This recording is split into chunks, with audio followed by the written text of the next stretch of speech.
Warcraft 3, the absolute pinnacle of RTS design. Warcraft 3 is a competitive esport and story-rich campaign in one package, home to one of the most innovative custom map scenes I have ever witnessed, that eventually resulted in the birth of the severe mental illness we call MOBAs.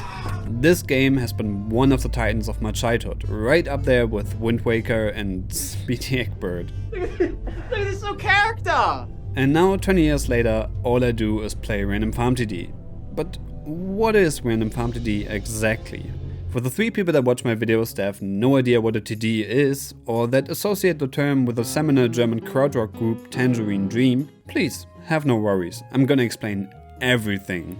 TD stands for Tower Defense. Basically, they're strategy games for really lazy people. Your main goal is to defend your base, or if you're American, to stop all the enemies from trespassing on your land. Like my depression, these enemies come in waves. In between you get breaks to plan and build your towers, so you still have to think a little bit, just not as fast. TDs are perfect for everyone that has ever watched a professional StarCraft game and thought to himself, what the fuck is going on? Don't worry, here you don't need micro or macro, just work and building towers. By the way, speaking of crazy Koreans, did you know that the term tower defense is actually trademarked by some fucking mobile developer from South Korea? Jesus Christ, you gotta love how you can just do that and threaten all your competitors with takedowns. I know this is the most basic capitalism label take possible, but still, fuck them. But I'm starting to ramble and trust me, that's not gonna end well. So, yeah, tower defense, man, I remember back during the golden age of Flash games, there was just no way around them. Bloons, desktop TD, Flash Element and so many more. In general, they can be split into 2 main groups. One for the 5G brain people, where you play in a blank canvas and need to use the towers to build a maze for the enemies to follow. And one for the distinguished ADHD gentleman like myself, where you get a given path and just spam your towers around there. Luckily, Random Farm TD belongs to the second kind and is certified dumbass accessible. On this map, you will build up your defenses to stand against the endless hordes of enemies. These demons have only one goal in mind: to walk slowly in a circle and leave the area again. And also, technically, endless may not be the right word. It's more like 40 waves with a boss in every 10th wave. But that's more than enough for you to meet your end if you're not properly prepared. As usual, you will spend a lot of your time building towers to defend your lane, but unlike traditional TDs, you have no real control about what towers you will actually place. That's because the only choice you have is Mystery Tower, which will give you one of the 7 basic towers, like this one, or a horse, or a frog. This is great because I can experience the thrill of gambling without ever touching a gacha game and ruining my life. But the randomness actually goes a step beyond that, because there's 6 different tower rarities: Vanilla, Green Apple, Smurf Blue, Lean, Charizard and McDonald's Sprite. When building your basic towers, you have a small chance to actually build a green or blue tower instead of a normal one. You can also combine 2 identical towers to upgrade them to a random tower of the next higher rarity. So you spend most of your time looking for matching pairs and praying that you get the right tower when combining them. It's basically the thrill of finding 2 matching socks when doing the laundry.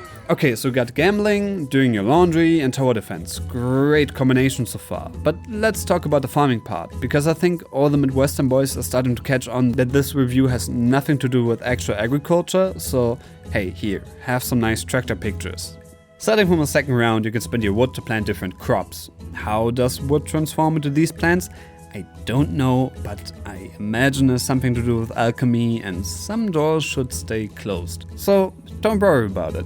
You get to choose carrots, pumpkins or grapes for your new agricultural empire. In theory, you can plant all of them, but I would suggest you pick one and stick to it. Crops will stay on the map for 2 rounds after being planted and give you a harvest for each of them. After that, they just vanish. Don't worry about it.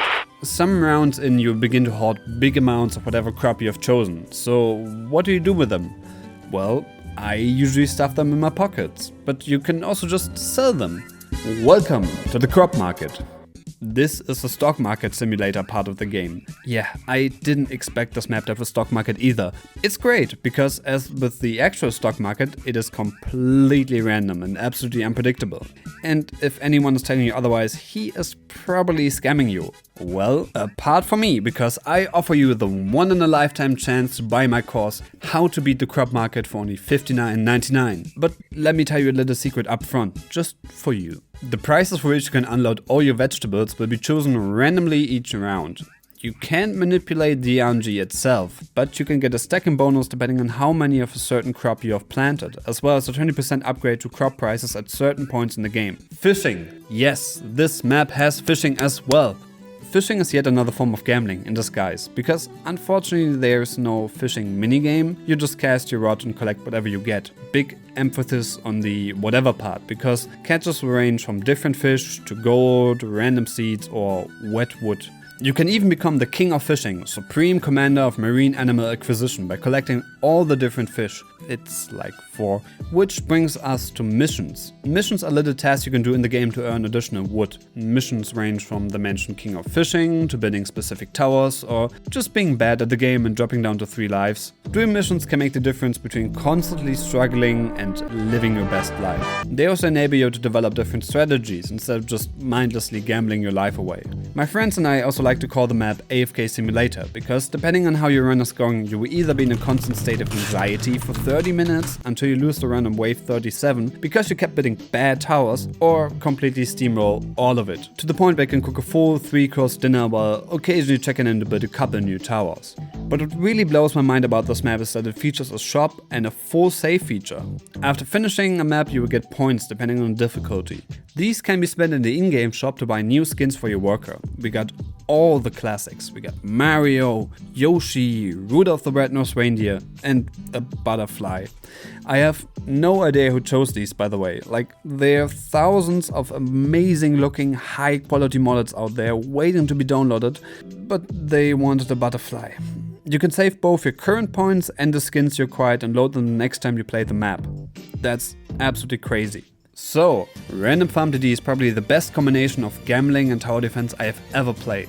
For a Warcraft 3 custom map, it offers an amazing amount of features and it's the perfect game to play on the side while talking to friends. I give it 8 forbidden alchemical secrets out of a crippling gambling addiction. The map is free if you own Warcraft 3, so just go try it. If you want to play the map but you don't own Warcraft 3, first of all, shame on you for not having the greatest RTS in existence, but also please don't buy Reforged. It's an absolute dumpster fire and they have done nothing to fix it. Fuck Blizzard for what they did to my boy. And that sucks because this was my most anticipated remake ever. Like, miss me with The Last of Us Remaster Ultra Paypick Edition. Just give me a proper Warcraft 3 remake.